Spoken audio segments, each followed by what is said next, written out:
I still remember the sound of her laughter coming from behind a closed door, a sound that used to be my favorite melody, now turned into a knife twisting in my chest.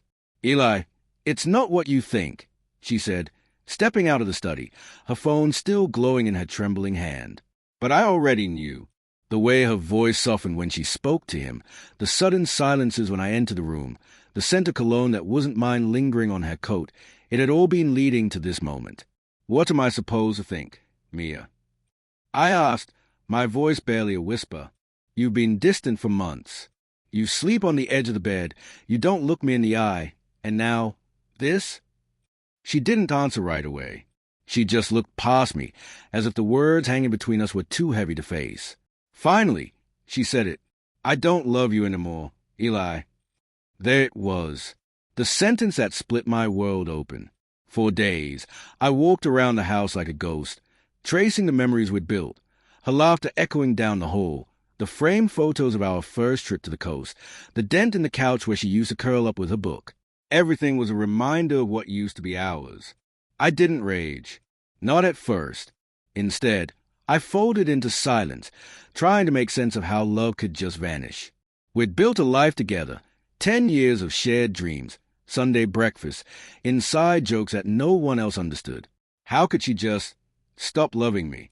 One night, I found myself scrolling through her old texts, the ones from when we were first dating. "You make me feel safe," she had written. "I never want to lose you." I wanted to believe those words still meant something. But the truth was, they belonged to a different version of us. A week later, I found out who he was. Her co-worker, Daniel, a man whose name I'd heard a dozen times before, someone I'd shaken hands with at her office party. When I saw the messages, hidden deep in her phone, it felt like my stomach had been ripped open. "I wish I could be with you tonight. He doesn't understand me like you do. When can I see you again?" I dropped the phone on the kitchen counter. My hands were shaking. When she came home, I didn't yell. I didn't even ask why. I just looked at her, really looked, at the woman I thought I knew. "How long?" I asked. She pressed her lips together. 6 months.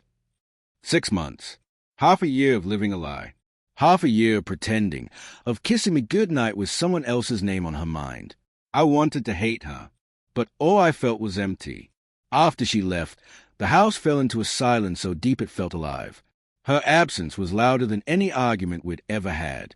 At first, I tried to fix things. I replayed every moment in my head, every argument, every missed sign, every time I might have failed her.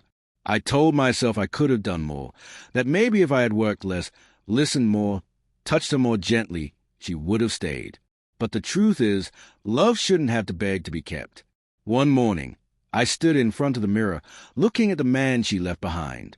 The tired eyes, the unshaven face, the hollow expression. I realized I'd spent years pouring love into someone else, hoping it would make me whole. I'd forgotten to love the person staring back at me. So I started small. I ran again, through the park, where autumn leaves burned gold and orange. I cooked my own meals, played the guitar I hadn't touched in years, called old friends I'd lost to time. I let myself cry when I needed to, and smile when I didn't expect to. Each day, I felt a little lighter. Months passed before I saw her again. It was by accident, at a cafe downtown. She looked happy, or maybe just at peace. We exchanged a polite smile. No bitterness, no anger, just two people who once loved each other deeply, standing on opposite sides of a healed wound. "Hi, Eli," she said softly. "You look good." "Thanks," I replied, and for the first time, I meant it. As she walked away, I realized something profound.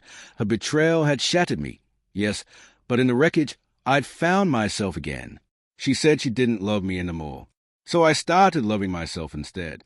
And that, I think, is the best revenge of all.